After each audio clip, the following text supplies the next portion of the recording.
దేశ అభివృద్ధి కోసం అందరూ కలిసికట్టుగా ముందుకు వెళ్లాలన్నారు సిబిఐ మాజీ డైరెక్టర్ జేడీ లక్ష్మీనారాయణ. పంచాయతీ ఎన్నికల్లో యువత పోటీ చేసేందుకు ఆసక్తి చూపించడం మంచి పరిణామమన్నారు. సర్పంచులుగా పోటీ చేసే అభ్యర్థులకు పంచాయతీ వ్యవస్థపై అవగాహన కల్పించేందుకే జేడీ ఫౌండేషన్ ఆధ్వర్యంలో సదస్సు నిర్వహిస్తున్నట్లు తెలిపారు. హైదరాబాద్లో జాయింట్ ఫర్ డెవలప్మెంట్ ఫౌండేషన్ ఆధ్వర్యంలో గ్రామ పంచాయతీ ఎన్నికలపై పోటీ చేసే అభ్యర్థులకు అవగాహన సదస్సు నిర్వహించారు. గ్రామ పంచాయతీ అంటే ఏంటి, పంచాయతీని ఎలా అభివృద్ధి చేయాలి, పంచాయతీకి ఏ విధంగా నిధులు వస్తాయనే వాటితో పాటు పంచాయతీ వ్యవస్థపై అవగాహన కల్పించారు. ఈసారి సర్పంచ్ ఎన్నికల్లో ఎక్కువ మంది యువత పోటీ చేసేందుకు ఆసక్తి చూపిస్తుండటంతో వారిలో చైతన్యం పెంచేందుకే ఈ అవగాహన సదస్సు ఏర్పాటు చేసినట్లు చెప్పారు జేడీ ఫౌండేషన్ వ్యవస్థాపకులు సిబిఐ మాజీ జాయింట్ డైరెక్టర్ లక్ష్మీనారాయణ.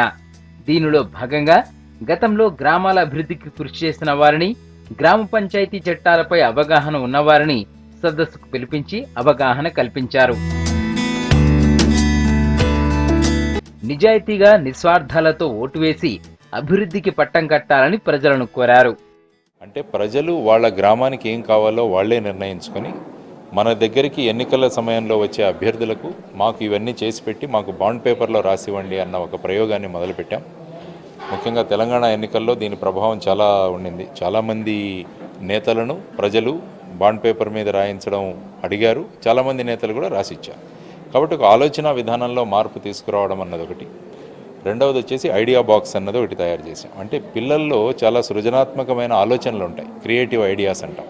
కానీ ఐడియాస్ వాళ్ళు మర్చిపోతుంటారు. అందుకని ప్రతి స్కూల్లో కూడా ఒక ఐడియా బాక్స్ ఏర్పాటు చేసి పిల్లలకి ఏమైనా కొత్త ఆలోచనలు వస్తే వెంటనే రాసి ఐడియా బాక్స్లో వేస్తే దాని నుంచి ఒక ఐడియా బ్యాంక్ తయారు చేయాలని, ఐడియా బ్యాంక్ నుంచి కొన్ని ప్రాక్టికల్ ప్రాబ్లమ్స్ను దూరం చేయడానికి ఏమన్నా చేయగలగా అన్న తపన ఒకటి జరుగుతుంది.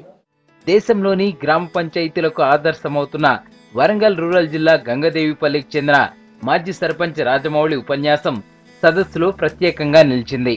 ఇప్పటికే 94 దేశాలకు చెందిన ప్రతినిధులు తమ గ్రామాన్ని విజిట్ చేశారని చెప్పారు. గ్రామ ప్రజలంతా ఐక్యంగా ఉంటేనే గ్రామం ఆదర్శవంతమవుతుందన్నారు. ఇక్కడికి వచ్చినటువంటి వాళ్ళందరూ కూడా యువకులు ఉత్సాహంతో ఉన్నారు. గ్రామాలలో మార్పు తీసుకురావాలనే పట్టుదలతో ఉన్నారు.